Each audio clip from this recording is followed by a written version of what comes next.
Hello friends, मैं दीपक नागर। आज हम बात करेंगे इकोनॉमिक्स का सबसे इम्पोर्टेंट टॉपिक, जिसका अलग से भी क्या है, अपना वैल्यू है। वो है बैंकिंग। अब बैंकिंग में हम क्या क्या पढ़ेंगे?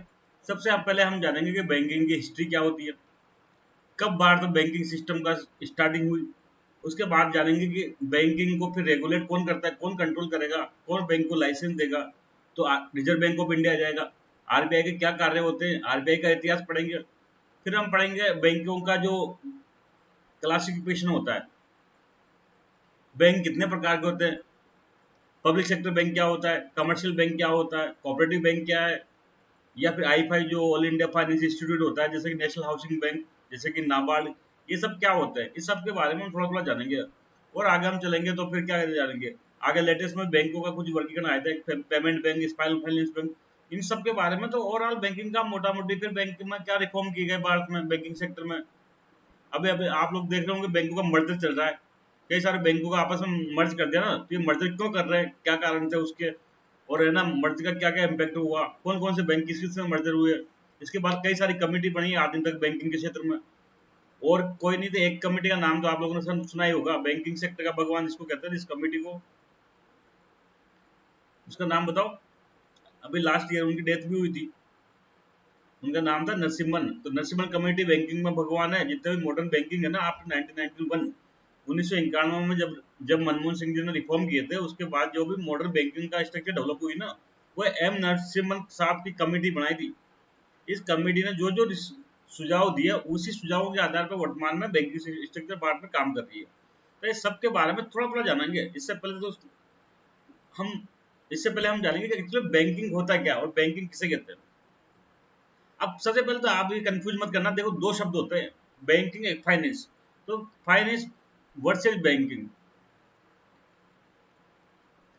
अब कई लोग हैं, इसको क्या होता है, इंटरचेंज के रूप में इस्तेमाल करते हैं शब्द। कभी फाइनेंस कर लेता है कि मैंने बैंक से फाइनेंस कर लिया, कभी उसको बैंक कर लेते हैं, कभी बैंकिंग सिस्टम कर लेते हैं। तो दोनों बेसिकली कुछ नहीं है बच्चों। ये फाइनेंस ज्यादा बड़ा शब्द है। क्या शब्द है? फाइनेंस मोटा शब्द है। जैसे स्टूडेंट, स्टूडेंट में लड़के लड़कियां दोनों आ जाते हैं, ऐसे ही फाइनेंस है। फाइनेंस मोटा शब्द है, जिसमें जितना भी पैसे का काम पड़ता है या कोई भी और सिस्टम होता है, वो सब आ जाते हैं। इस फाइनेंस में क्या आ जाएगा, इस फाइनेंस का एक पार्ट होता है बैंकिंग। क्या होता है? बैंकिंग। फाइनेंस में क्या आ जाएगा, फाइनेंस में बच्चों इंश्योरेंस सेक्टर आ जाता है। बीमा कोई ने कराया तो भी एक तरह से क्या फाइनेंशियल प्रोडक्ट है, पैसा दे के बीमा ले रहे हैं। उसके अलावा कोई पेंशन का सिस्टम चला रहा है, जैसे पेंशन नहीं कट रहा है, एनपीएस कटौती हो रही है, तो भी फाइनेंस में आ जाएगा। मतलब पैसे का जो पूरा मामला है ना, वो सारा पूरा फाइनेंस में आता है। और उसका एक पार्ट क्या है, बैंकिंग क्षेत्र होता है। तो अगर आप लोगों को इसमें कोई डाउट हो तो समझ ले इसको।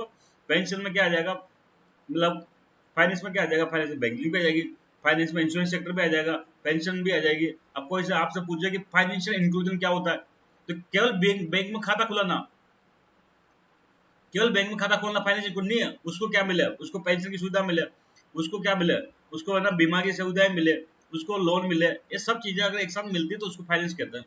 तो फाइनेंस एक मोटा शब्द है, banking is a part of finance. यहाँ तक आपको कोई डाउट? मेरे सामने कोई डाउट नहीं आती। दूसरा बात, अब बैंकिंग किसे कहते हैं, बैंक को बना, बैंकिंग कहाँ से बना, बैंक से। तो बैंक किसे कहते हैं और उसका क्या इतिहास रहा है इंडिया में। तो देखो बच्चों, कोई भी ऐसी संस्था एक तरह से क्या होती है, आप लोगों को अच्छे से पता है कि बैंक क्या है, एक इंटरमीडिएट संस्था है, मध्यवर्ती संस्था है। इसका अपना कुछ नहीं होता, बैंक कोई अपना थोड़े है। बैंक अपने का मतलब, बैंक क्या करता है, मध्यवर्ती संस्था काम करता है। कैसे करता है? देखो बच्चों, समाज में दो तरह के लोग होते हैं, दुनिया मतलब सोसाइटी में दो तरह के लोग होते हैं। एक जो उनके पास पैसा होता है, कैश सरप्लस पड़ा है, उनके पास वो इस पैसा पड़ा है, वो उसको कोई कई काम में नहीं ले पा रहे। तो वो सोचते हैं कि यार मैं कई पैसा है, इसको क्या करूँ, क्या जमा कर दूं तो मुझे इंटरेस्ट मिल जाए। ऐसे लोग होते हैं। जैसे एक ये है रामलाल, ये श्यामलाल है, ये मोहनलाल है। इनके पास क्या पैसा है, मनी है, कैश पड़ा हुआ है। तो ये क्या चाहेंगे, ये चाहेंगे यार मेरा पैसा सेफ्टी पे हो जाए, तो मैं कहीं जमा कर दूं, क्या करूं, डिपॉजिट कर दूं। और क्यों डिपॉजिट करूं मैं, ताकि मुझे उसका फिर क्या मिलता रहे, मुझे उस पर इंटरेस्ट भी मिलता रहे, ब्याज मिलता रहेगा। एक तो ये लोग हैं जिनके पास पैसा ज्यादा है। एक ये लोग हैं जो उनके पास पैसे की जरूरत है, यार मेरे को मकान बनाना, लेकिन मेरे पास पैसा नहीं है, मैं महीने का महीने चुका दूंगा। मुझे कार लेनी है, लेकिन मेरे पास पैसा नहीं है, मैं महीने के महीने पेमेंट कर दूंगा। मुझे इंडस्ट्री लगानी, फैक्ट्री खोलनी है, तो मुझे पैसा चाहिए, लोन में उधार चाहिए। तो एक ये लोग हैं जो पैसा है ना बोरो करना चाह रहे हैं। क्या करना चाह रहे हैं? बोरो करना चाहते हैं, बोरो, उधार लेना चाहते हैं। ठीक है, ये क्या चाहेंगे, ये क्या करेंगे, बैंक को इंटरेस्ट देंगे। ठीक है। अब बैंक क्या करता है, बैंक का क्या मार्जिन होता है, उसको बैंक का क्या मार्जिन होता है, बैंक जो ये इंटरेस्ट लेगा लोन पे, उधार देगा, वो ज्यादा लेगा और जमा करता हो कम देगा। ये तो हम जानते हैं ना, बैंक में हम पैसा जमा करते हैं तो 4, 5, 6% मिलता है। जब लोन लेने जाते हैं तो 10%, 11% का लोन मिलता है, जो बीच का 3, 4% मार्जिन होता है, उससे बैंक का स्टाफ की सैलरी वगैरह, जो ब्रांचेस वगैरह की सेल का खर्चा वगैरह निकलता है, कुछ उसका प्रॉफिट होता है। ये तो होता नहीं interest margin, net interest margin होता है, इसको कहते हैं इंटरेस्ट पेड। बैंक कितना उस पैसे पर इंटरेस्ट पे कर रहा है, इंटरेस्ट कितना रिसीव कर रहा है, और इंटरेस्ट पेड, ये बैंक का क्या कहलाता है, ये मार्जिन कहलाएगा। तो अब इससे आप क्या समझिए, बैंक एक तरह का मध्यवर्ती संस्था है, इंटरमीडिएट इंस्टीट्यूशन है। कैसे, ये क्या करेगा, इसको ये रामलाल, श्यामलाल, मोहनलाल, कालूलाल, इनको इनको आपस में क्या कर रहा है, मिला रहा है एक तरह से। इससे पैसा लेके और इसको पैसा लोन में दे रहा है। बैंक का अपना कुछ नहीं है, बैंक को अपनी तिजोरी लेके बैठा है। बैंक के पास सारा पैसा कहाँ का होता है, जमा करता का होता है। कोई बैंक डूबा, येस बैंक, तो येस बैंक के बाप को क्या बिगड़ा, येस बैंक का कुछ नहीं बिगड़ा। किसका पैसा डूबता है, आम डिपोजिटर का पैसा डूबता है। राजस्थान में संजीव क्रेडिट सोसाइटी थी, संजीवनी थी, आदर्श थी, नवजीवन थी, ये भाग की, तो किसका पैसा डूबा, डिपोजिटर का पैसा डूबा। जो Punjab and Maharashtra cooperative bank था, पीएमसी बैंक, आप लोगों ने नाम सुना होगा, ये पीएमसी बैंक डूबा तो किसका पैसा डूबा है, पीएमसी में इसका क्या था, पीएमसी में सारे पैसे आम जनता के डिपॉजिट थे, उसी के पैसे को क्या करते थे, लोन देते थे। तो ये डिपॉजिट का पैसा डूबता है हमेशा। तो अब आप तक समझे कि बैंक क्या है। बैंक बेसिकली एक इंटरमीडिएट संस्था होती है, फाइनेंशियल इंटरमीडिएट करते, और ज्यादा अच्छा हो जाएगा क्योंकि फाइनेंस के सेक्टर में काम करती है। जो क्या करती है, पैसे डिपॉजिट लेती है, किस लिए लेती है, लोन देती है। तो अब इससे क्या समझे, हम पहले एक बैकग्राउंड बना लेते हैं, फिर उसके बाद में हम क्या करेंगे, स्लाइड पे चलेंगे अपने। और बताओ, बैंक क्या है, एक ऐसी संस्था है जो क्या करती है, डिपॉजिट लेती है। किस लिए लेती है, लोन देने के लिए। अगर कोई संस्था ये दो काम करे, डिपॉजिट लेके लोन दे, तो उसको क्या कहते हैं, दैट इज कॉल्ड बैंक। एक काम करे तो बैंक नहीं कहती, कई संस्था ऐसी मिलेगी आपको जो केवल लोन देती है। एग्जाम्पल बताऊं, आप कभी कार लोन लेने जाओ तो बजाज फाइनेंस वाले बैठे रहते हैं वहां पर, एक भाई साहब कार लोन हमसे ले लो, बाइक लोन ले लो, और कई सारे देखा होगा गोल्ड लोन कंपनियां है, मुथूट फाइनेंस है। मुथूट फाइनेंस में आपने किसी ने पैसे जमा करते देखा क्या, कोई पैसा जमा नहीं करता वहां पर। वहां क्या करता है, वहां आदमी केवल लोन लेने जाता है, गोल्ड जमा किया, लोन ले लिया। तो केवल लोन ले रहा है, वो भी क्या नहीं है, बैंक नहीं है, केवल डिपॉजिट ले रहा है। कई संस्था ऐसी मिलेगी, भाई हम आगे बात करेंगे, जो केवल डिपॉजिट लेते, लोन नहीं देते। उनके पास जो पैसा आता है उसको गवर्नमेंट सिक्योरिटी में निवेश कर देते हैं। ये बताऊंगा मैं कौन से ऐसे संस्था है, ऐसी संस्था जैसे पेमेंट बैंक होता है। ये नाम इसका पेमेंट बैंक है, एक तरह का बैंक नहीं होता ये क्या कहता है, डिपॉजिट ले लेता है, ट्रांसफर कर देता है, ये लोन नहीं देता। तो बैंक किसे कहते हैं समझ गए राम कहानी। बैंक एक ऐसी फाइनेंशियल इंटरमीडिएट होती है जो डिपॉजिट एक्सेप्ट करती है, किस लिए, लोन देने के लिए। अगर ये दो काम नहीं करती, डिपॉजिट नहीं लेती, लोन नहीं लेती, तो उसको बैंक नहीं कहते। आज के बाद दिमाग में बैठा लेना, बैंक में केवल पैसा जमा नहीं होता, लोन भी देता है, वो दोनों काम करता है। इसके अलावा और सब काम एडिशनल होते हैं, चेक जारी करता है, डीडी बनाता है, ये सब से बैंक नहीं कहलाता। लॉकर खोल रखा है उसमें तो बैंक कहलाएगा कि नहीं कहलाएगा वो सब तो क्या होती है, एडिशनल सिक्योरिटी होती है, एडिशनल फीचर होते हैं उसके अपने, और कई सारी सुविधा देने लगी। एटीएम खोल लिए, एटीएम नहीं दिया तब भी बैंक कहलाता था। एटीएम तो बहुत बाद में आया, 1990 के बाद में एटीएम शुरू हुए। इंडिया में बैंकिंग सिस्टम तो 1717 से चल रहा है। तो बैंक एटीएम होना कोई बैंक की पहचान नहीं है। बैंक तो एनबीएफसी, एटीएम तो एनबीएफसी भी खोल लेती है, जैसे टाटा वगैरह ने खोल रखा है। तो बैंक तो मतलब एटीएम तो कोई भी खोल सकता है। तो इसका मतलब मेरी बात समझो, बैंक किसे कहते हैं, अब आप लोग समझ गए होंगे। बैंक एक तरह का फाइनेंशियल इंटरमीडिएट होता है, जो है ना, जिसके पास सरप्लस पैसा जो होता है उससे डिपॉजिट में लेता है, ताकि वो जिसको जरूरत होती है उसको लोन दे सके। यह करूँ तो कोई गलत बात है क्या, मैं फिर रिपीट कर रहा हूँ, आई रिपीट। बैंक एक प्रकार की क्या होती है, फाइनेंशियल इंटरमीडिएटर होती है, मध्यवर्ती काम करती है। जो क्या करती है, जो जिसके पास सरप्लस पैसा है उससे डिपॉजिट एक्सेप्ट करती है, ताकि जिसको आवश्यकता हो, नीडी पीपल को लोन दे सके। ठीक है, बैंकिंग में परिभाषा में कोई दिक्कत नहीं है। ठीक है, अब थोड़ा सा इतिहास के बारे में जाना। देखो बैंकिंग कोई अभी लेटेस्ट में जो सिस्टम चल रहा है, वो बैंकिंग में कोई कोई नया सिस्टम नहीं है भारत में। इससे पहले भी बैंकिंग सिस्टम चलता था। पुराने जमाने में ये काम पर, ये जो आज प्रोफेशनल बैंक करते हैं, इनकी ब्रांचें होती है, ऐसा नहीं चलता था। पुराने काम आप लोगों ने देखा, वो सेठ होते थे, साहूकार होते थे, सूदखोर व्यापारी। इस पे तो जैसे कि कई सारे साउथ के ग्रुप थे, एक तो सेट्टी थे, चेट्टी जिनको कहते हैं, मारवाड़ी सेठ, ये सब बैंकिंग का काम तो करते ही थे ना, जब पैसा जरूरत होती थी इनके पास जाके पैसे लोन ले लिया, उधार लिया करते थे। पर ये क्या था, ये कोई सिस्टमेटिक नहीं था, इनका कोई कानून नहीं था गवर्नमेंट का, बस ये अपने हिसाब से इनका जो नियम है, इनका मर्जी पड़ा जितना ब्याज ले लिया, जितना सब कुछ ले लिया। ये बैंकिंग सिस्टम तो पैसे चला रहा था भारत में। अगर आपको प्राचीन इंडिया की पता हो मध्यकाल की, तो एक हुंडी सिस्टम होता था। अगर आपको नहीं पता हो तो मैं ना अपने घर में सबसे बुजुर्ग आदमी हो ना, अपने दादाजी ये, उनसे एक बार पूछना कि हुंडी सिस्टम क्या होता था। ये हुंडी सिस्टम भी एक प्रकार का बैंकिंग सिस्टम था। कैसे था, ये बड़े बड़े जो साहूकार थे ना, बैंकर, ये जो सेठ वगैरह, मारवाड़ी सेठ वगैरह, ये चलाया करते थे। कैसे, अब मैं हुंडी सिस्टम एक मिनट में आपको बताऊंगा। जैसे मान लो मैं हूं झालावाड़ का, ठीक है, मेरे पास है 1 लाख रुपए। ये मैं पुराने टाइम की बात कर रहा हूँ, हुंडी ऐसा सिस्टम चलता था 10 साल पहले, या मतलब आजादी के पहले चलता था। अब मुझे कलकत्ता जाना है व्यापार करने, तो मुझे यहाँ 1 लाख रुपए चाहिए। अब मैं इसको लेके जाऊंगा, रास्ते में बहुत जोखिम है। तो ऐसी स्थिति में क्या करते हैं, बड़े बड़े मारवाड़ी सेठ थे ना, इनकी ब्रांचेज होती थी। जैसे कि मान लो कोई मारवाड़ी फर्म है, तो इसका एक ऑफिस कहाँ है, यहाँ झालावाड़ में इसका ऑफिस है। इसका एक ऑफिस कहाँ है, यहाँ कलकत्ता में। अब मैं जाऊंगा झालावाड़ में, यहाँ पैसे जमा कर दूंगा इसको। बर्थडे में मुझे क्या कागज का टुकड़ा दे देगा, जिस पर लिखा होगा कि हाँ 1 लाख रुपए जमा किया था, अभी कलकत्ता ब्रांच में इसको लौटा देना। अब वो कागज का टुकड़ा मैं यहाँ कलकत्ता में केस करा लूंगा। तो एक तरह से क्या हो रहा है, बैंक पैसा ट्रांसफर ही तो हो रहा है ना। जैसे पुराने जमाने में हुंडी सिस्टम चला करता था, आज की डेट में ये हुंडी सिस्टम एग्जिस्ट नहीं करता मोटा मोटी, लेकिन पुराने टाइम में इंडिया में बहुत फेमस रहा है। लगभग काफी ज्यादा इसका प्रयोग होता था हुंडी सिस्टम का। तो भारत में कोई क्या कहते हैं, बैंकिंग सिस्टम कोई नई सिस्टम नहीं था। बैंकिंग तो भारत में शुरू से चलती आ रही थी। सेठ साहूकार लोग लोगों के पैसे भी जमा करते थे, उधार भी दिया करते थे। लेकिन जिसे हम आज की सेंस में मॉडर्न, जो मॉडर्न बैंकिंग कहते हैं ना, या जिसको कहते हैं यूरोपियन बैंकिंग, जो यूरोपियन स्टाइल में जो यूरोप के लोग यहाँ इंडिया में आए, फ्रांस से आए, ब्रिटेन से आए, ऐसी modern European banking system Bharat में नहीं था। सही बात तो ये है, था वो परंपरागत था, पर जो यूरोपियन मान लोग मानते थे मॉडर्न बैंकिंग सिस्टम, वैसा भारत में नहीं था। वैसा तो फिर कैसे शुरुआत हुई, वैसे आप लोगों को पता है ईस्ट इंडिया कंपनी के हम गुलाम बन गए थे। ईस्ट इंडिया कंपनी, अब ईस्ट इंडिया कंपनी ने इंडिया को गुलाम बना लिया, तो कई सारे यूरोपियन लोग यहाँ इंडिया में आए, सैनिक थे और भी सेवाओं में काम करते थे। उन सबको यहाँ सैलरी मिलती, उनको जरूरत पड़ी कहाँ पैसा भेजने की, अपने घर परिवार को ब्रिटेन में भेजने की। साथ में है ना ईस्ट इंडिया कंपनी क्या करती, ट्रेड करती थी। तो ट्रेड करने के लिए पैसों की जरूरत पड़ती थी, वहां से पैसा ब्रिटेन से यहाँ मंगाना, यहाँ से वहां भेजना। तो इनको क्या हुआ, जरूरत पड़ी कि बैंकिंग सिस्टम होना चाहिए था भारत को। क्या होना चाहिए, यहाँ भी भारत में भी जो मॉडर्न बैंकिंग सिस्टम है ना, जो ब्रिटेन में चल रहा है, वो यहाँ भी होना चाहिए। तो इसी क्रम में सबसे पहले 1770 में कोलकाता में एक बैंक खोला, जिसका नाम था बैंक ऑफ हिंदुस्तान। आप जानते हो इंडिया का प्राचीन नाम क्या है, हिंदुस्तान है। तो बैंक ऑफ हिंदुस्तान खोला, कहाँ पे खोला, कोलकाता में खोला। किसने खोला, किसने खोला बताओ, तो अलेक्जेंडर एंड कंपनी ने खोला। तो ये भारत का पहला बैंक खुल गया।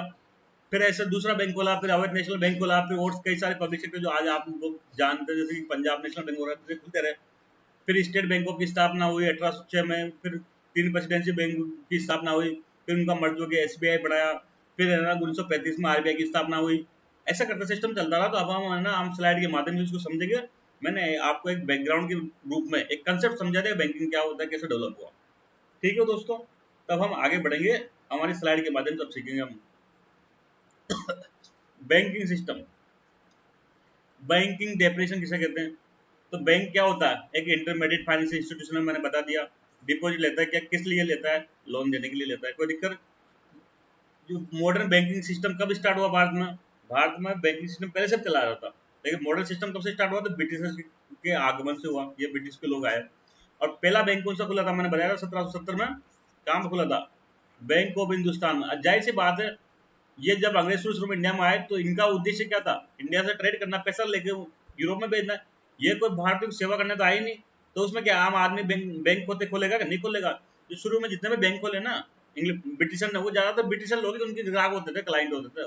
वही डिपॉजिट करते थे, वही लोन लिया करते थे, वही ट्रांसफर किया करते थे। इंडियन को तो वहां तक घुसने तक भी अलाउड नहीं था। तो सबसे पहले बैंक ऑफ हिंदुस्तान कहाँ खोला, ये याद रखना है। इंडिया का पहला मॉडर्न बैंक कौन सा था, तो नाम था बैंक ऑफ हिंदुस्तान। क्या नाम था, बैंक ऑफ हिंदुस्तान। कहाँ पे खुला, 1770 में। सबसे पहले बताओ, जो ईस्ट इंडिया कंपनी आई थी उसका मुख्यालय कहाँ था, सब जानते हैं, कलकत्ता में था शुरुआत में, उसकी राजधानी अंग्रेजों की। फिर बाद में 1911 में क्या हुआ था, जॉर्ज पंचम जी आए थे तो कैपिटल कहाँ घोषित कर दी, दिल्ली में। तो 1911 से पहले जितने भी सारे काम हुए ना सब कलकत्ता में हुए, क्योंकि भारत की राजधानी कलकत्ता थी। पूरा इंडिया जो ब्रिटिश एम्पायर था वो कलकत्ता से चलता था, तो इसलिए इसका हेडक्वार्टर कहाँ खुलेगा, कलकत्ता खुलेगा। किसने खोला था, ये अंग्रेजों ने खोला था, अलेक्जेंडर एंड कंपनी ने। इंडियन का कोई लेन देन नहीं था इसमें, सारा पैसा किसने लगाया, विदेशी पूंजी थी, ब्रिटिशर की पूंजी थी। और कंपनी का नाम बताओ, कंपनी का नाम था क्या बताओ, कंपनी का नाम था अलेक्जेंडर एंड कंपनी। ठीक है, यहाँ तक कोई दिक्कत। फिर इसके बाद बच्चों देश में 3 प्रेसिडेंसी बैंक खोले।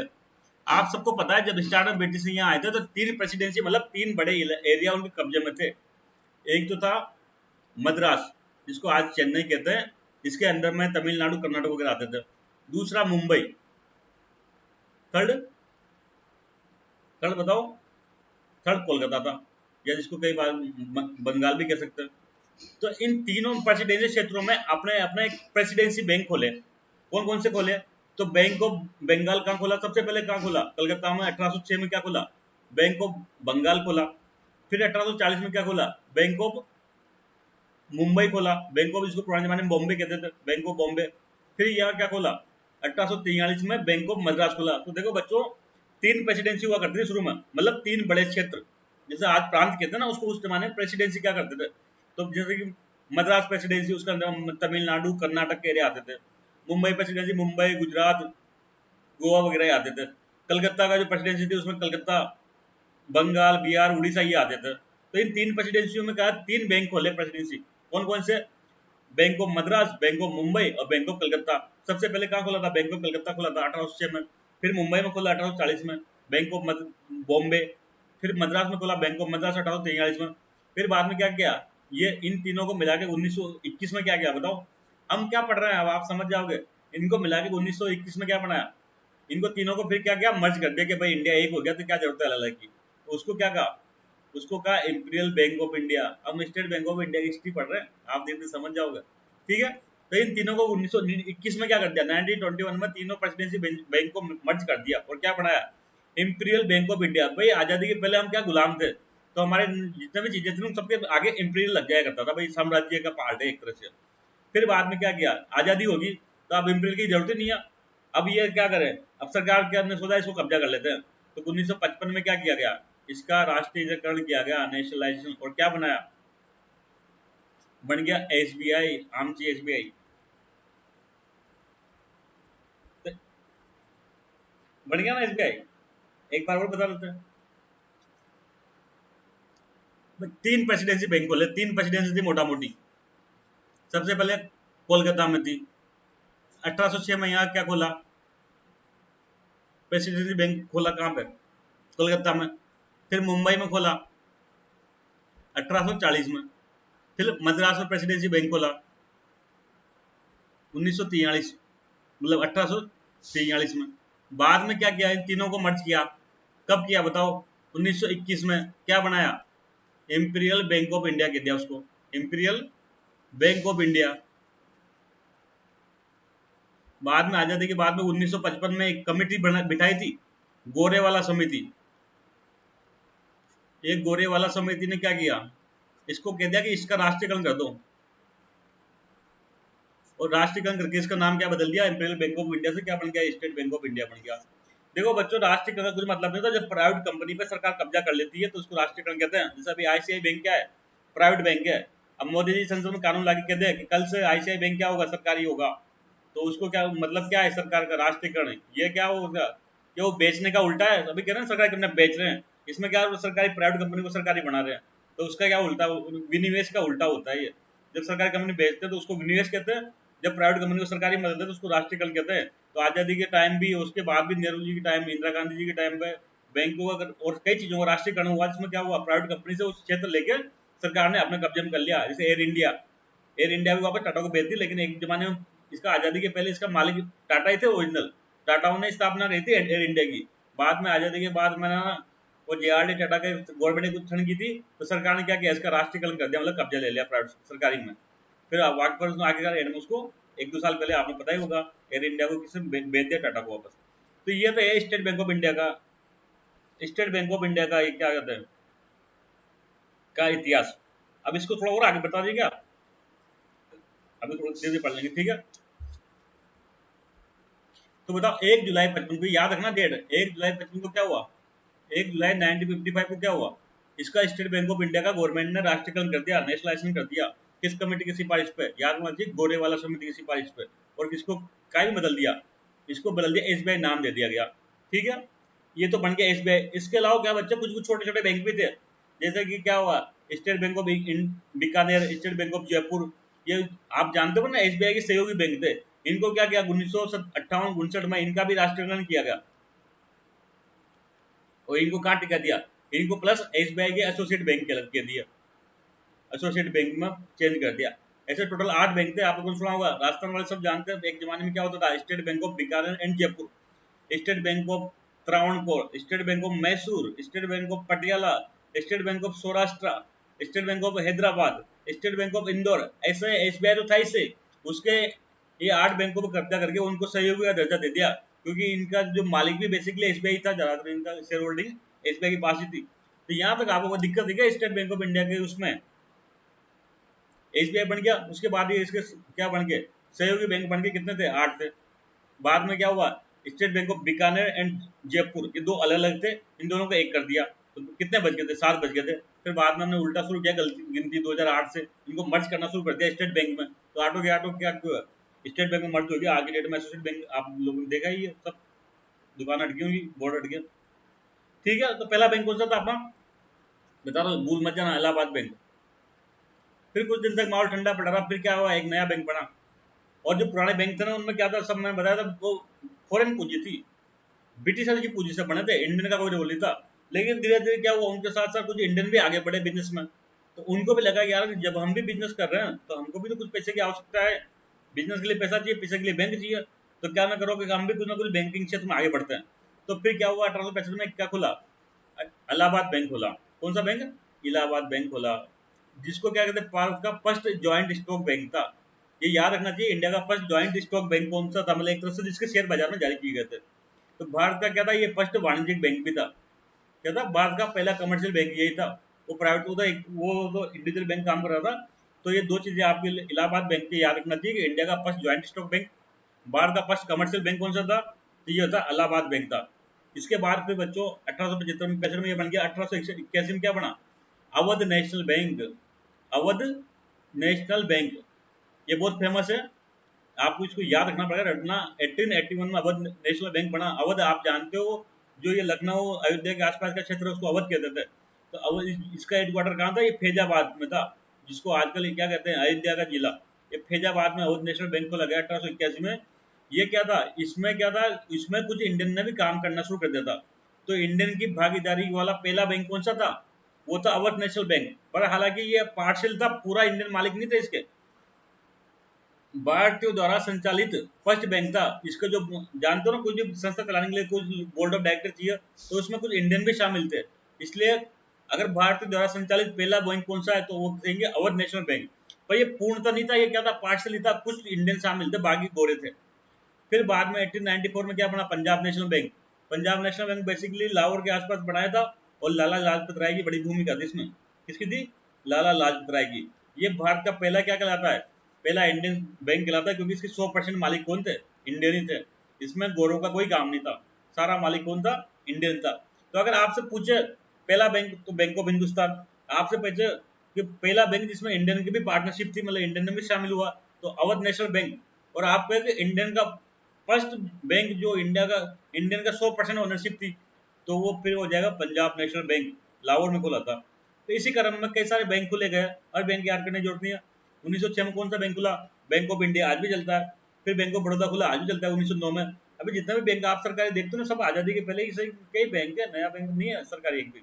1911 में कौन सा खुला, सेंट्रल बैंक ऑफ इंडिया, आज भी चल रहा है। तो ये आपको देर थोड़ा वोट याद रखना है कि 1919 में एक बैंक खुला, इंडियन बैंक ऑफ इंडिया, जिसका उद्घाटन किसने किया था, महात्मा गांधी ने। तो ये याद रखना चाहिए आपको कि गांधी जी ने कौन से बैंक का उद्घाटन किया था, तो वो था यूनियन बैंक ऑफ इंडिया, जिसका हेडक्वार्टर कहाँ है, मुंबई है। ये सारे बैंक हम एक साथ बता देंगे, फिर उसको ना हेडक्वार्टर का सब याद कर देंगे आप निश्चित रूप। तो यहाँ तक कोई दिक्कत है क्या, बैंकिंग क्षेत्र का हिस्ट्री में कैसे धीरे धीरे बैंकिंग डेवलप हो रही है। फिर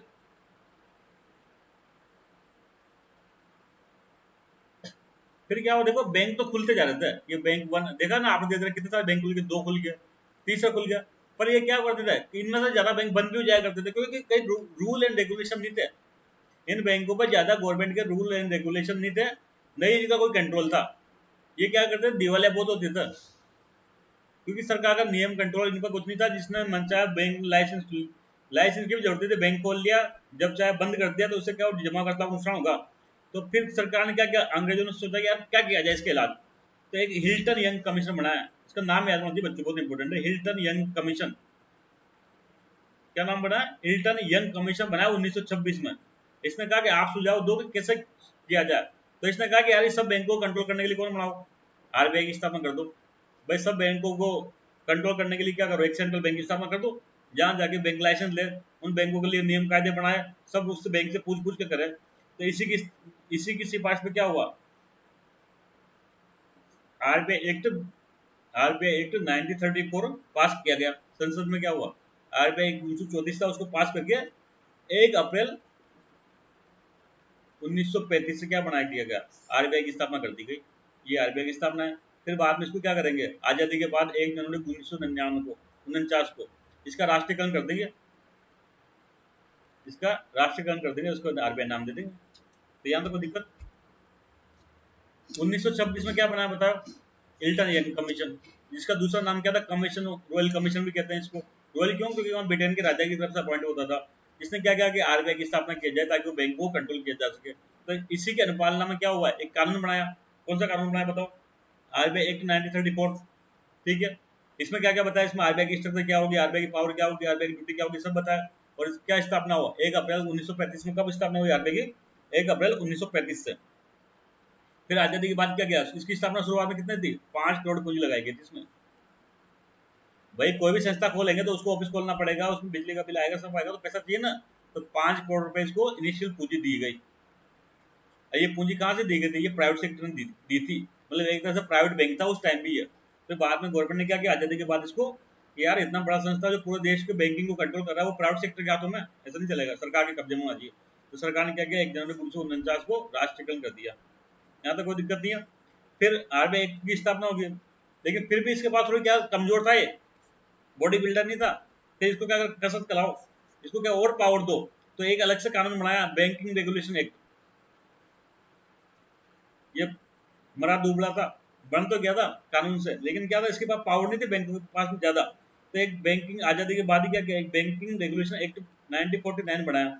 इसमें है ना, इसको बैंकों के संबंध में सारी पावर दी, बैंक के संबंध में सारी पावर दे दी गई। अब बैंक इसकी बात का नहीं माने तो क्या फाइन लगा सकता है, बैंक को बंद करा सकता है, सारी पावर दे दी गई। अब ये क्या बन गया, अब ये बाहुबली बन गया। तो बैंकिंग रेगुलेशन एक्ट कब बना था बताओ, 1949 में। ठीक है, यहाँ तक। इसके बाद क्या हुआ, इसके बाद थोड़ा सा आगे बढ़ते हैं हम, आजादी मिल गई, आरबीआई बन गया, स्टेट बैंक ऑफ इंडिया बन गया। अब क्या हुआ था उस टाइम आने में, ज्यादातर बैंक कौन से थे, प्राइवेट बैंक थे। मैं थोड़ा सा डिटेल में बताता हूँ। ये 1950-60 के दशक की बात मानो आप। ज्यादातर बैंक कौन से थे, एक तो क्या बन गया था, आरबीआई बन गया था। आरबीआई का तो कोई लोन देता ही नहीं है, ये तो क्या करता है, कंट्रोल करता है। एसबीआई बन गया था, प्लस अदर बैंक थे। ये ज्यादातर बैंक जो आप देख रहे हो ना, सब प्राइवेट बैंक थे, पंजाब नेशनल वगैरह सब। तो, तो इस टाइम क्या था, जो मोस्ट ऑफ द बैंक थे ना, मोस्ट ऑफ द बैंक ये क्या थे, प्राइवेट बैंक थे। अधिकांश बैंक आजादी के टाइम क्या थे, आजादी के बाद भी 60-70 तक भी अधिकांश बैंक प्राइवेट सेक्टर के बैंक थे। जो आज हम पंजाब नेशनल बैंक वगैरह देखते हैं, ये सब पहले प्राइवेट सेक्टर बैंक होते थे। अब बताओ, प्राइवेट सेक्टर किसके लिए काम करता है, लाभ के लिए कि जनता के कल्याण के लिए। सरकार पब्लिक के वेलफेयर के लिए काम करती है, लेकिन प्राइवेट सेक्टर, कोई प्राइवेट संस्था है जैसे कि आईसीआई बैंक है, या कोई अडानी बिरला अंबानी है, ये किसके लिए काम करते हैं, ये प्रॉफिट के लिए काम करते हैं, निजी प्रॉफिट के लिए। तो बताओ ऐसी स्थिति में ये प्राइवेट बैंक अपनी ब्रांचेस शहरों में खोलेंगे, गाँव में खोलेंगे। तो इनकी ज्यादातर ब्रांचें कहाँ थी, सिटी बेस्ड थी। क्या थी, सिटी बेस्ड थी, अर्बन सेक्टर में। गाँव में ये लोग ब्रांच नहीं खोलते थे। और ज्यादातर लोन किसको देते थे, बड़े बड़े बिजनेस हाउस को लोन दिया करते थे। गरीब आदमी को तो इन बैंकों में घुसने का मौका नहीं मिलता था, खाता उनका खाता खोलते थे, उनको लोन देते थे। और गाँव तक तो इनकी कोई पहुंच नहीं थी। रूरल एरिया में तो कोई ब्रांच नहीं हुआ करती थी। और ज्यादातर जो है ना, इनका बिजनेस था वो सिटी में, दिल्ली, मुंबई, जयपुर ऐसे बड़े शहरों में हुआ करता था, कलकत्ता में। तो सरकार ने कहा यार इससे तो काम कैसे पड़ेगी, पार पड़ेगी। हमारा उद्देश्य क्या होता है कि बैंकिंग का लाभ आम जनता को मिले। इसको क्या कहते हैं, फाइनेंशियल इंक्लूजन कहते हैं, वित्तीय समावेशन। भाई जो ये बैंकिंग सिस्टम चल रहा है इसका लाभ आम जनता को भी मिले, गरीब आदमी को भी, गांव किसान को भी लोन मिले। तो क्या करो, तो इनको क्या करो, प्राइवेट बैंकों को सारे को कब्जा में ले लो, नेशनलाइज कर दिया। इंदिरा गांधी फेमस इसलिए नेशनलाइजेशन कर दिया इन बैंकों का। इसमें क्या गया, जितने भी प्राइवेट बैंक थे सबको सरकारी में ले लिया। अब सरकार के कब्जे में आ गया, अब सरकार मंजिल से कराएगी। सरकार कह देगी भाई छोटे कस्बों में ब्रांच खोल, या इतना लोन गाँव में देना ही देना होगा। जैसे पब्लिक वो होता है ना, क्या कहते हैं उसको, प्राइवेट सेक्टर लैंडिंग होती है, PSL। तो सरकार ने ये बांध दिया नियम। तो इससे क्या होगा, अब क्या होगा, सरकार तो लाभ के लिए काम नहीं करती, कुछ घाटा भी हो जाएगा बैंक को तो सरकार जेब से भर देगी। इसलिए क्या होगा, अब आम जनता को भी बैंकिंग सुविधा उपलब्ध कराने का प्रयास किया जा रहा है, गाँव में, गरीब में। तो ये सबसे पहला ऐसा नेशनलाइजेशन हुआ था 19 जुलाई 1969 को। 19 जुलाई 1969 याद रखना चाहिए। 19 जुलाई 1969 को पहला भारत में नेशनल कानून होता है। एक साथ 14 बैंक को, 14 बैंक जिनकी जमा पूंजी कितनी थी, 50 करोड़ से ज्यादा थी, जिसमें 50 करोड़ से ज्यादा की जिनके पास कैपिटल थी, उन सबको क्या किया, सरकार ने कब्जा कर लिया, नेशनलाइज कर दिया। फिर इंदिरा गांधी का यार बात नहीं बेटे, कुछ और बदमाशी कर रहे हैं। तो 1980 में 6 और बड़े बैंकों का क्या किया, 6 बैंक जिनकी पूंजी कितनी थी, 200 करोड़ से ज्यादा, उनका नेशनलाइज कर दिया। ऐसे कुल मिला के कितना नेशनलाइज हो गए बैंक बताओ इंडिया में। तो ये टोटल बैंक हो गए 20। इनमें से बाद में एक बैंक चला नहीं, उसका नाम था न्यू बैंक ऑफ इंडिया।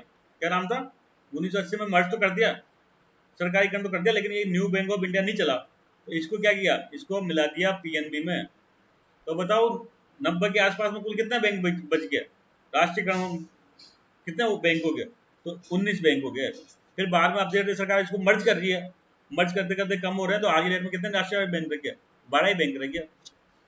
ये है राष्ट्रीयकरण का इतिहास। तो यहां से हम जानेंगे थोड़ा सा और। बैंकिंग रेगुलेशन एक्ट आपको पता चल गया 1949 में बना दिया। फिर प्राइवेट सेक्टर बदमाशी कर रहा था तो क्या करा, सरकार कब्जा कर लो। तो 1969 में इंदिरा गांधी जी ने क्या किया, 14 बैंकों का नेशनलाइजेशन कर दिया, जिनका असेट संपत्ति कितनी थी, 50 करोड़ से ज्यादा थी। उनको क्या किया, उनको कब्जा में ले लिया। 6 बैंक का 1980 में नेशनलाइजेशन कर दिया, जिनकी असेट कितनी थी, 200 करोड़। पूछते हैं इसलिए बता रहा हूँ, राम कहानी नहीं पूछते तो मेरा कोई शौक नहीं चल रहा इनको ऐसा पढ़ाने का, राम कहानी को पूछ सकते हैं। भारत में बैंकों का पहली बार राष्ट्रीयकरण कब किया गया, 1969 में। कौन सा प्रधानमंत्री था, इंदिरा गांधी जी थी। किन बैंकों का राष्ट्रीयकरण किया गया, जिनका असेट 50 करोड़ से ज्यादा था। टोटल ऐसे कितने बैंक थे, तो 14 बैंक थे, 14 बैंक थे। फिर बाद में दूसरी बार कब किया गया, 1980 में किया गया, 2 ही बार किया गया मोटा मोटी, जिसमें कितने बैंकों का किया गया था, 6 बैंकों का, जिनका असेट कितना था, तो 200 करोड़ से ज्यादा के वाला को किया गया। ऐसे टोटल कितने राष्ट्रीयकरण बैंकों का, कितने बैंकों का राष्ट्रीयकरण किया गया, उन 20 का। फिर एक बैंक क्या हो गया, एक बैंक दिवालिया होने के कगार में पहुंच गया सर, तो उसको क्या किया गया, उसको PNB में, पंजाब नेशनल बैंक में मर्ज कर दिया गया। ये देखो new bank of India merge PNB। ये पूछ सकते हैं कौन से बैंक को है ना की स्थिति खराब होने का उसको PNB में मर्ज किया गया, तो न्यू बैंक ऑफ इंडिया 1993 में किया गया। कब किया गया, तो टोटल कितने बैंक होगी बताओ, राष्ट्रीयकृत बैंक 19 हो गए।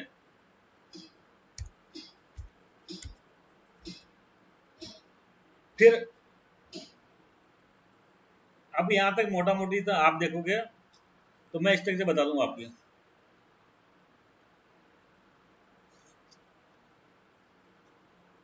अभी हम कहाँ हैं, अभी हम है कि RBI की स्थापना, RBI की स्थापना हो चुकी थी 1935 में।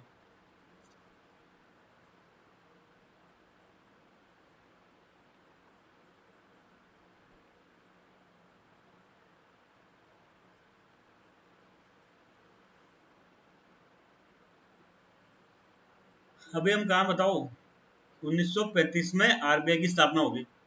फिर इसका 1 जनवरी 1914 को क्या हो गया, राष्ट्रीयकरण हो गया, नेशनलाइज हो गया, ठीक है। और ये क्या बन गया, ये बाहुबली बन गया, देश का सेंट्रल बैंक बन गया, पूरे देश को बैंकिंग सेक्टर को कंट्रोल करने लग गया, ठीक है। यहाँ पे कोई दिक्कत नहीं। इसको और पावर देने के लिए क्या बना दिया, बैंकिंग रेगुलेशन एक्ट बना दिया 1919 में।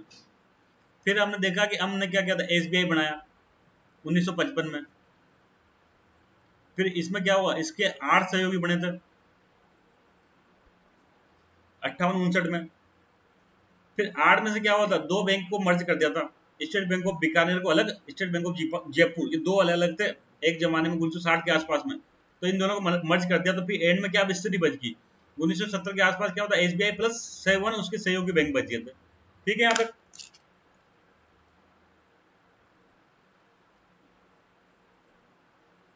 देखते जाओ कहानी। फिर हमने 14 बैंक का नेशनलाइजेशन किया एक बार में 1969 में, फिर 6 बैंक का किया, फिर क्या किया, अब कुछ प्राइवेट सेक्टर बैंक तो थे ही सही, सारे प्राइवेट सेक्टर बैंक का राष्ट्रीयकरण नहीं किया था। किसका किया था, जिसका पहले 50 करोड़ से ज्यादा संपत्ति थी, जिसके बाद में 200 करोड़ से ज्यादा, तो प्राइवेट सेक्टर बैंक भी बच रहे हैं, ये 20 हो गए, इसमें से एक डूब गया था, उसको मर्ज कर दिया, 19 बैंक हो गए। तो अभी हमें क्या, एक हमारा आरबीआई है, एसबीआई के साथ सहयोगी है, 19 बैंक है प्राइवेट सेक्टर के बैंक है। तो प्राइवेट सेक्टर के बैंक लिमिटेड ही थे, पर नया तो खोलने की अनुमति दे नहीं रहा था। तो अब क्या करेगा, भारत में वित्तीय संकट आ गया था 1990 में, 91 में, आप लोगों को पता होगा, बीओपी क्राइसिस। उसके बाद क्या हुआ था, नंबर कमेटी बनाई थी, हम बाद में पढ़ेंगे। तो ये कई सारे बैंक हो गए, अब सरकार ने देखा क्या इतने सारे बैंकों की आवश्यकता क्या है, एसबीआई है, उसके साथ से भी क्या आवश्यकता है, इन सातों को इसी में मिला दो ना, ताकि एसबीआई और मजबूत हो जाए। आज की डेट में जो गवर्नमेंट की सोच ये है कि भाई हमको 4-5 बड़े बैंक चाहिए दुनिया के लेवल के, ताकि वो पूरी दुनिया के जितने भी बड़े बैंक है ना, उनसे टक्कर ले सके। जैसे दुनिया में हमारा क्या, टॉप 50 में हमारा एक ही बैंक है, मतलब state bank of India, top मतलब टॉप 50 में, टॉप 100 में, जिसकी लगभग 60 के आसपास रैंक आती है। तो हमारे पास क्या छोटे छोटे बैंक बहुत हैं, कोऑपरेटिव बैंक है, प्राइवेट बैंक छोटे छोटे हैं। तो गवर्नमेंट ने क्या किया, गवर्नमेंट ने कहा कि इनको इनको क्या करो, मर्ज करो, एक बैंक को दूसरे बैंक में मर्ज करके क्या बड़े बनाओ, जैसे कि एक स्टेट बैंक ऑफ इंडिया बन जाए, पंजाब नेशनल बैंक बन जाए, बैंक ऑफ बड़ौदा बन जाए, ऐसे 4-5 बड़े बड़े बैंक बनाए। तो गवर्नमेंट ने क्या शुरू किया, मर्जर का प्रयास शुरू किया। वो मर्जर के इतिहास में सबसे पहले तो क्या हुआ, सबसे पहले तो कि इसमें तो कोई दिक्कत ही नहीं है, ये एसबीआई के साथ सहयोगी हैं, इनका तो मालिक पहले ही एसबीआई है, तो इनको मिला दो। तो लगभग 2008 में ही एक दो बैंक मिला दिए थे, state bank of Indore, state bank of वो क्या कहते हैं सौराष्ट्र। फिर उसके बाद गवर्नमेंट बदल गई, फिर चिदम्बरम मंत्री थे, फिर मोदी जी आए तो उन्होंने 2017 में सारों मिला दिया। तो हम थोड़ा सा इसके बारे में जानेंगे कि ये मर्जर क्यों कर रहे हैं, ये समझ गए होंगे आप भी मर्जर क्यों कर रहे हैं। तो 2008 में क्या किया गया, स्टेट बैंक ऑफ जो सौराष्ट्र था, इसको किसमें मर्ज कर दिया गया, एसबीआई में। तो अब कितने सहयोगी बच गए, एसबीआई प्लस 6 ही बच गया। फिर क्या गया, स्टेट बैंक ऑफ इंदौर किसमें मर्ज किया गया, एसबीआई में, कब किया गया, 2010 में। अब बताओ कितने बचे, एसबीआई प्लस 5 एसोसिएट। फिर मोदी जी और आप जानते हो छोटा मोटा काम करते नहीं, उन्होंने 5 एक साथ ही फंसा दिए, मर्ज कर दिया एसबीआई में। तो 2017 में क्या हुआ, 2017 में क्या हुआ, एसबीआई प्लस 0 बच गया, मतलब 5 के 5 ही मिला दिया। शुरू में एक मिलाया सौराष्ट्र 2008 में, फिर 2010 में क्या मिला, इंदौर को मर्ज किया तो 5 बच गए। फिर मोदी जी और आगे तो 2017 में एक साथ क्या किया, 5 भी मिला दिए। तो 1 अप्रैल 2017 से एक ही बैंक बचा है, एसबीआई। अब जो उसके सहयोगी थे ना, सहयोगी बैंक थे, वो खत्म हो गए। अब देखो, आपने कहीं देखा जयपुर राजस्थान में स्टेट बैंक ऑफ विज्ञान जयपुर, उनका एक सेम नहीं है, स्टेट बैंक ऑफ पटियाला का नहीं है, इंदौर का नहीं है, सौराष्ट्र का नहीं है, त्रावणकोर का नहीं है, मैसूर का नहीं है, हैदराबाद का नहीं है। सारे के सारे क्या हो गए, मैंने एसबीआई में मर्ज कर दिया। तो इससे क्या होगा, एसबीआई की साइज और बढ़ गई, और ज्यादा पैसे और ज्यादा डिपॉजिट हो गया, तो उसकी क्षमता लेंडिंग की और बढ़ जाएगी। तो यहाँ पे कोई दिक्कत, एसबीआई का काम तमाम हो गया यहाँ तक, मतलब एसबीआई कुछ भी नहीं बचा हमारे पास में सारा। पहले तो एसबीआई बने एसोसिएट, फिर उसको उससे क्या हुआ, मर्ज हो गया, और आज के डेट में एसबीआई बच गया। फिर इसके बाद एक खेल क्या किया, एक भारतीय महिला बैंक बनाया था।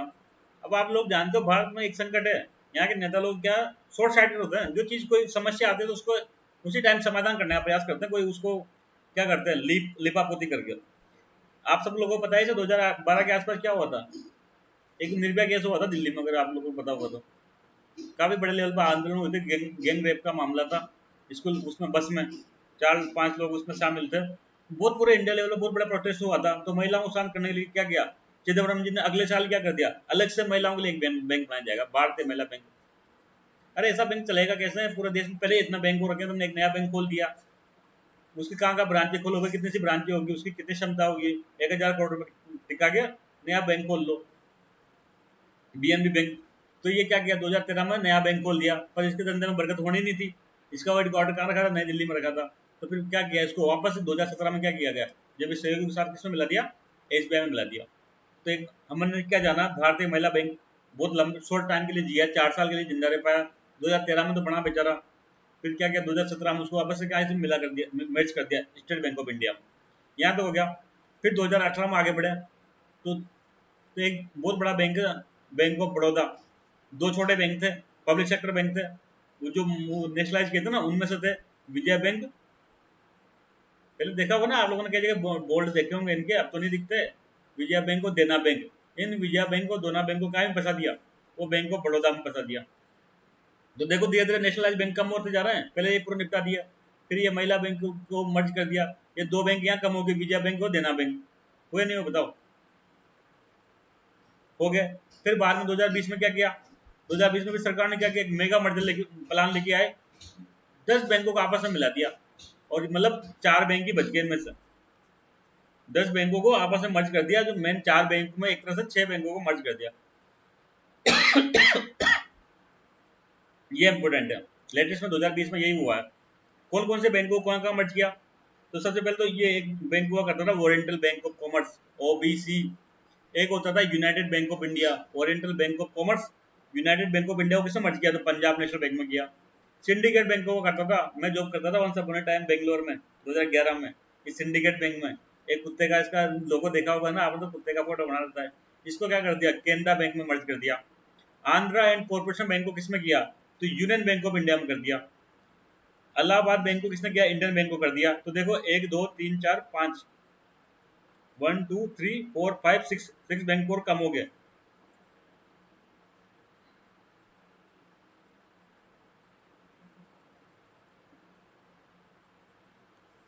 समझे यहां तक बात को। तो कौन कौन से बैंकों का 2020 में मर्जर हुआ, ओरिएंटल बैंक ऑफ कॉमर्स का, यूनाइटेड बैंक ऑफ इंडिया का पीएनबी में, सिंडिकेट बैंक का केनरा बैंक में, आंध्रा कॉर्पोरेशन बैंक का किसमें, United union bank of India में, इलाहाबाद बैंक का इंडियन बैंक में। तो ये 4 बैंक और बच गए। तो इस प्रकार से मर्जर होने के बाद आज के डेट में कितने बैंक बच गए, आज के डेट में टोटल 12 पब्लिक सेक्टर बैंक बच गए, 12 पब्लिक सेक्टर बैंक बच गए। इनके नाम याद होने चाहिए आपको। देखो क्या थे, एसबीआई था प्लस एसोसिएट थे, देखना 20 थे, तो एक तो मर्ज हो गया था, 19 पब्लिक सेक्टर बैंक थे, ये एसोसिएट का इनमें मर्ज कर दिया, आपको लोग कितने हो गया, 20 हो गया। 20 में तो शुरू में है ना, 2 कम कहाँ हुए, बैंक ऑफ बड़ौदा में कौन मिलाया, विजया एंड देना, तो कितना बैंक रह गया, 18 रह गया। अब फिर बाद में बताओ 6 बैंक 4 बैंकों में मिल गया, तो 6 बैंक तो कम हो गए ना, तो टोटल कितने बच गए एंड में बैंक, 12 बैंक बच गए। तो आज की डेट में कोई पूछे सरकारी कितने बैंक है, अब मैं इतने राम कहानी सुना रहा हूँ। पब्लिक सेक्टर बैंक, दो चीजें होती है देखो, सुन लो, बैंकों में बैंक दो प्रकार के, एक तो होता है नेशनलाइज बैंक।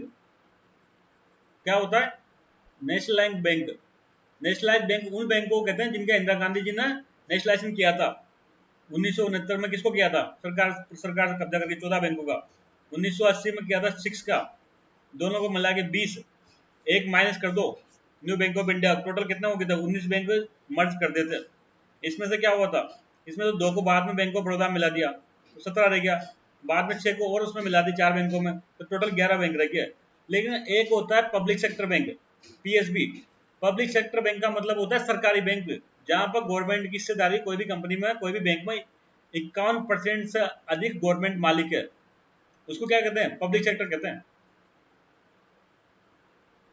कोई भी कंपनी में अगर उसका ना मालिकाना हक 51% से ज्यादा गवर्नमेंट के पास है, तो उसको पब्लिक सेक्टर का संस्था कहते हैं। अगर कोई बैंक में गवर्नमेंट की मालिकाना हक क्या है, 51% से ज्यादा है, तो उसको क्या कहेंगे, पब्लिक सेक्टर बैंक कहेंगे। जरूरी नहीं कि वो पहले प्राइवेट हो, उसको फिर सरकार ने राष्ट्रीयकरण किया हो। तो नेशनलाइज बैंक और पब्लिक सेक्टर बैंक अलग अलग होते हैं, ये आपको समझना पड़ेगा। आज की डेट में कितने बैंक है,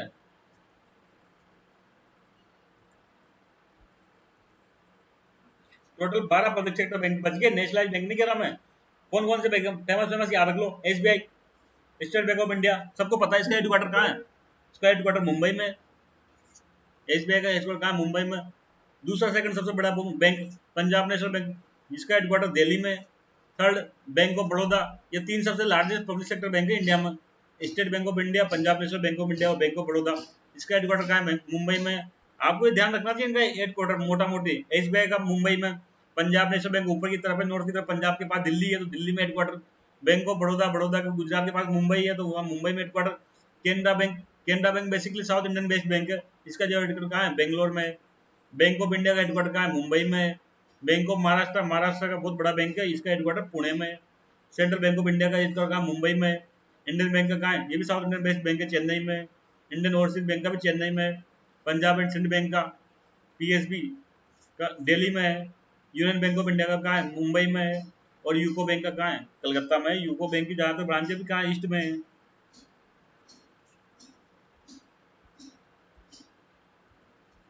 तो ये 12 बैंक इनके हेडक्वार्टर मैंने आपको बता दिए। इनके देखो 1 2 3 4 5, 5 तो कहाँ पे है, मुंबई में ही है, और 2 3 दिल्ली में है। तो आपको याद करने में इसमें सुविधा रहेगी। दोबारा रिवाइज करो, बोलो। स्टेट बैंक ऑफ इंडिया का हेडक्वार्टर मुंबई में, पंजाब नेशनल बैंक का कहाँ है बताओ, दिल्ली में, बैंक ऑफ बड़ौदा कहाँ है बताओ, मुंबई में, केनरा बैंक का हेडक्वार्टर बेंगलोर में, बैंक ऑफ इंडिया का मुंबई में, बैंक ऑफ महाराष्ट्र का पुणे में, सेंट्रल बैंक ऑफ इंडिया का मुंबई में, इंडियन बैंक का चेन्नई में, इंडियन ओवरसीज बैंक का चेन्नई में, दोनों इंडियन इंडियन का ध्यान लग रहा है वो चेन्नई में। पंजाब एंड सिंध बैंक, पंजाब चूंकि दिल्ली के पास है तो उसका हेडक्वार्टर दिल्ली में। जो पंजाब के जो बैंक है, पंजाब नेशनल बैंक और पंजाब सिंध बैंक, दोनों का हेडक्वार्टर दिल्ली में। यूनियन बैंक ऑफ इंडिया का कलकत्ता में, और यूको बैंक ईस्ट का भी कलकत्ता में। तो ये आपको लोगों को इनका जबानी याद होना चाहिए। अब हम थोड़ा सा भारत में जो बैंकिंग सिस्टम है या फाइनेंशियल क्षेत्र है उसका एक विहंगम चीज जानेंगे। इंडिया में फाइनेंशियल सेक्टर को फाइनेंशियल इंटरमीडिएट कहते हैं, जो क्या करता है, फाइनेंस के क्षेत्र में दलाली करते हैं बीच में। तो बेसिकली जो इंडियन का फाइनेंस है उसको दो भागों में बांटते हैं। एक होता है बैंक और दूसरा होता है नॉन बैंक। क्या होता है बच्चों, नॉन बैंक।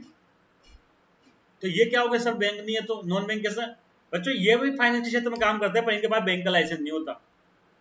ये क्या दोनों काम नहीं कर सकते, डिपॉजिट लेने का और जमा करने का। आप है ना मुटूत के पास जाओ, आप गोल्ड लोन ले सकते हो लेकिन वो पैसा जमा नहीं करेगा।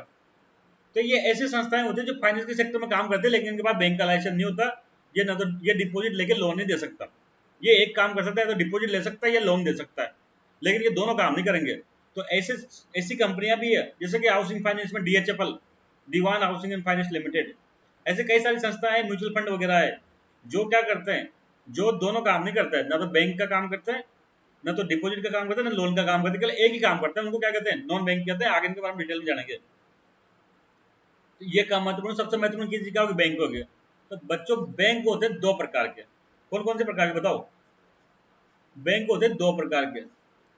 एक होते हैं कमर्शियल बैंक, एक होते हैं कोऑपरेटिव बैंक।